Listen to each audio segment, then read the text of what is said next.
Salam hörmətli müəllimlər və əziz abituriyentlər. Belə bir məsələmiz var. Uçuşlara aid məsələdir.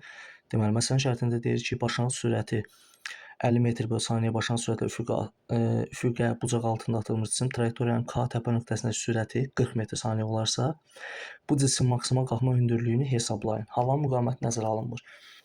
Əvvəlcə onu qeyd edim ki, üfüqə bucaq altında atılmış cisim K təpə nöqtəsindəki sürəti hər zaman cismin ilk anda, yəni atıldığı andakı x proyeksiyasına bərabər olur.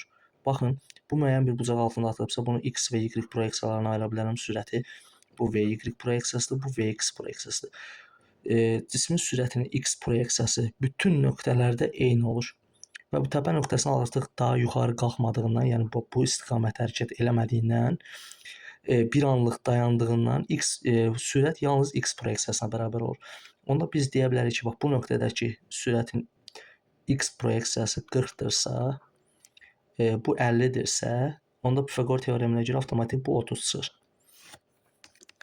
İndi cismin deməli qalxma zamanını tapsaq, maksimal hündürlüyə qalxma zamanını, onda biz yaza bilərik ki, asanlıqla v bərabərdir vy çıxılsın j-t-yə. Son sürət təpə nöqtədə dedik ki, 0 olur. Onda yaza bilərik 0 bərabərdir vy çıxılsın j-t.